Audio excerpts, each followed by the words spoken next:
और अब भारतीय संविधान के जनक बाबा साहब भीमराव अंबेडकर की बात करते हैं। डीएनए में अपनी इस सीरीज में हम लगातार आपको यह बता रहे हैं कि डॉक्टर अंबेडकर को आज तक जितना भी समझा गया है वो उनके संपूर्ण व्यक्तित्व का 1/4 भी नहीं है। जब इस देश के सामने उनका पूरा राष्ट्रीय स्वरूप आएगा तभी देश को यह पता चलेगा कि किस तरह डॉक्टर अंबेडकर का राजनीतिक दोहन किया गया है। जी न्यूज पूरी जिम्मेदारी के साथ डॉक्टर अंबेडकर को देश के सामने डिकोड कर रहा है। इस सीरीज के तहत आज हमारा विषय यह है कि डॉक्टर अंबेडकर मुस्लिम तुष्टीकरण की नीति से कितना इत्तेफाक रखते थे। डॉक्टर अंबेडकर का व्यक्तित्व और विचार टाइमलेस थे और यही वजह है कि उनके जन्म के 125 साल बाद भी अंबेडकर के बिना राजनीति के किसी भी रंग का काम नहीं चलता। कल डीएनए में मैंने आपसे कहा था कि अंबेडकर को हर किसी ने अपने मन मुताबिक रंग में रंगने की कोशिश की थी और यह कोशिश आज भी जारी है। वामपंथियों ने अंबेडकर को लाल रंग में रंगा तो अल्पसंख्यकों की राजनीति करने वालों ने अंबेडकर को हरे रंग का चोला पहना दिया। लेकिन क्या वजह है कि अंबेडकर को जो जगह मिलनी चाहिए थी वो उन्हें दी नहीं गई? क्या यह सब इसलिए हुआ क्योंकि देश की सबसे पुरानी पार्टी कांग्रेस ने आजादी के बाद से लेकर अब तक जो मुस्लिम तुष्टीकरण की राजनीति की उसे अंबेडकर ने खारिज कर दिया था। डॉक्टर अंबेडकर को याद करते हुए और उनसे जुड़े सवालों, चुनौतियों और दावों की पड़ताल करते हुए आज ये सवाल हमारे सामने है कि क्या डॉक्टर अंबेडकर को तुष्टीकरण के विरोध की सजा मिली थी?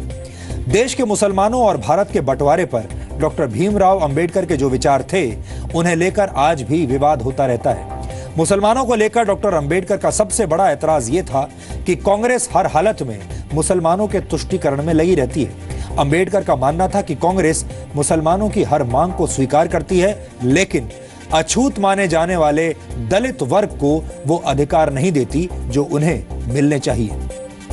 अपने जीवन के आखिरी वक्त में डॉक्टर अंबेडकर ने बौद्ध धर्म स्वीकार कर लिया था। बौद्ध धर्म स्वीकार करने से पहले डॉक्टर अंबेडकर ने कहा था कि वो पैदा तो हिंदू हुए हैं लेकिन उनकी मौत एक हिंदू के तौर पर नहीं होगी। जानकार ये भी बताते हैं कि डॉक्टर अंबेडकर की ये बात सुनने के बाद हैदराबाद के निजाम ने उनका धर्म परिवर्तन करवाने की बहुत कोशिश की थी और उन्हें करोड़ों रुपए भी ऑफर किए गए थे। ऐसा इसलिए भी हो रहा था क्योंकि दलित और शोषित वर्ग के लोग डॉक्टर अंबेडकर के बहुत बड़े समर्थक थे। लेकिन डॉक्टर अंबेडकर ने निजाम के ऑफर को ठुकरा दिया। अंबेडकर का मानना था कि निजाम सहित तमाम दूसरी ताकतें जिसमें दूसरे धर्म के लोग भी शामिल हैं उनके और उनके समर्थकों के धर्म परिवर्तन की दिशा में काम कर रही थी। डॉक्टर अंबेडकर का मानना था कि दलित और शोषित समाज हमेशा धर्म परिवर्तन के निशाने पर रहता है। इस बात का जिक्र एरिक लुइस बेवर्ले की किताब में भी मिलता है जिसका शीर्षक है Hyderabad, British India and the world. 1947 में पाकिस्तान बनने के बाद वहां अल्पसंख्यक हिंदुओं पर अत्याचार किए जा रहे थे। ये अल्पसंख्यक हिंदू दलित थे जिन्हें पाकिस्तान से भारत नहीं आने दिया जा रहा था। तब बाबा साहब ने एक लेख लिखा था जिसमें उन्होंने पाकिस्तान में रह रहे हिंदुओं को सलाह दी थी कि जबरन मुस्लिम बनाए जाने से बचने के लिए वो जैसे भी संभव हो भारत आ जाएं। मुसलमानों पर केवल इसलिए भरोसा न करें कि उनकी सवर्ण हिंदुओं से नाराजगी है, ये बहुत बड़ी भूल होगी। 1946 में आई डॉक्टर अंबेडकर की किताब पाकिस्तान और द पार्टीशन ऑफ इंडिया में उन्होंने लिखा था कि पाकिस्तान के बारे में सोचना भारत में एक केंद्रीय सरकार बनाने के मूल विचार के खिलाफ है। इसलिए हमें भारत का संविधान बनाने से पहले पाकिस्तान के मुद्दे को सुलझाना होगा, तभी हम एक सशक्त संविधान की नींव रख पाएंगे। और इसी किताब में उन्होंने आगे लिखा है कि मुस्लिम समुदाय भारत और पाकिस्तान में एक केंद्रीय सरकार नहीं चाहता। इसके पीछे उनके अपने तर्क हैं और उनके तर्कों को देखकर लगता है कि एक केंद्रीय सरकार बनाना भारत के मुसलमानों की आंखों का कांटा है। मुस्लिम नेता धर्मनिरपेक्ष जीवन के महत्व को समझते नहीं हैं क्योंकि उन्हें लगता है कि उनकी लड़ाई हिंदुओं से है और धर्मनिरपेक्ष रवैया अपनाने पर उनका अपना समुदाय इस लड़ाई में कमजोर हो जाएगा। उन्होंने लिखा था, दुख की बात यह है कि अमीरों के खिलाफ न्याय की लड़ाई में गरीब मुस्लिम गरीब हिंदुओं का साथ नहीं देंगे। पूंजीवाद के खिलाफ लड़ाई में मुस्लिम मजदूर कभी हिंदू मजदूर का साथ नहीं देंगे। भीमराव अंबेडकर हमेशा दलित और मुस्लिम राजनीति के गठजोड़ के खिलाफ थे। डॉक्टर अंबेडकर के भाषणों और लेखों के संकलन को स्टडी करने पर हमें उनकी कही गई एक महत्वपूर्ण बात मिली। उन्होंने कहा था, मैं मुस्लिम भारत और गैर मुस्लिम भारत का विभाजन बेहतर समझता हूं, क्योंकि ये दोनों को सुरक्षा प्रदान करने का सबसे पक्का और सुरक्षित तरीका है। अवश्य ही अन्य विकल्पों में ये अधिक सुरक्षित है। डॉक्टर अंबेडकर का मानना था कि इस देश में मुसलमान हमेशा ही शासक वर्ग रहा है और अगर दलित और मुसलमानों का गठजोड़ होगा तो दलितों का भला नहीं हो सकता, उनका शोषण ऐसे ही होता रहेगा।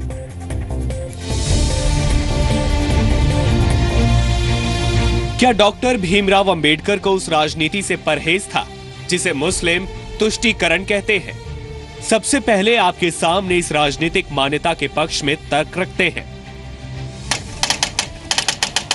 साल 1919, खिलाफत आंदोलन।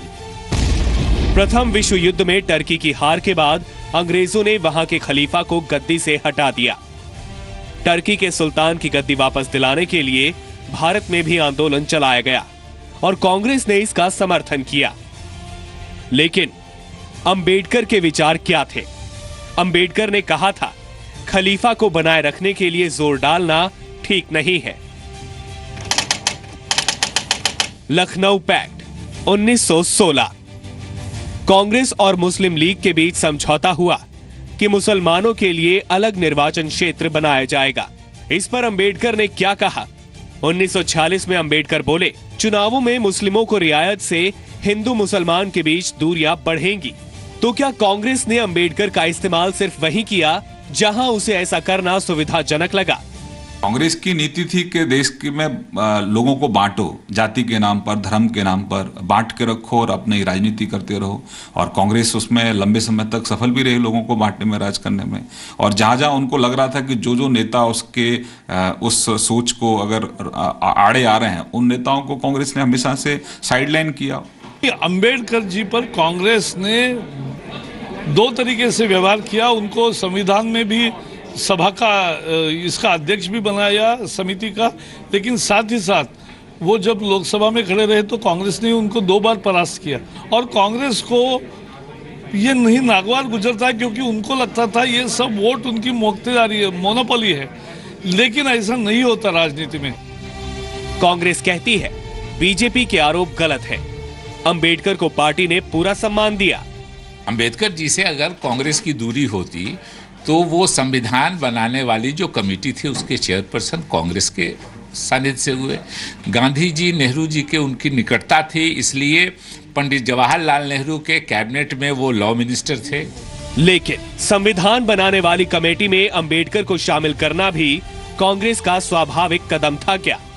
ये एक ऐतिहासिक तथ्य है कि अंबेडकर संविधान समिति में पहली बार कांग्रेस की ओर से नहीं बल्कि मुस्लिम लीग की ओर से चुनकर आए थे। 1946 में बॉम्बे प्रोविंशियल असेंबली में अंबेडकर को हार का सामना करना पड़ा, जबकि कांग्रेस वहां सत्ता में थी। इस हार के बाद उन्हीं की पार्टी शेड्यूल्ड कास्ट फेडरेशन के बंगाल के नेता जोगेंद्र नाथ मंडल ने मुस्लिम लीग की मदद से अंबेडकर को संविधान समिति में भेजा। लेकिन बंटवारे के बाद जब बंगाल से अंबेडकर की सदस्यता खत्म हो गई, तब कांग्रेस ने उन्हें संविधान समिति में तब के प्रांत बॉम्बे से चुनकर लेकर आई। तो क्या कांग्रेस ने ऐसा इसीलिए किया क्योंकि संविधान बनाने जैसे बड़े काम के लिए तब की नेहरू सरकार के सामने अंबेडकर का कोई विकल्प नहीं था, क्योंकि तब अंबेडकर कांग्रेस की मजबूरी थे और कांग्रेस के लिए जरूरी भी। हम इसीलिए ये सवाल उठा रहे हैं, क्या कांग्रेस ने अंबेडकर को सुविधा के मुताबिक इस्तेमाल किया?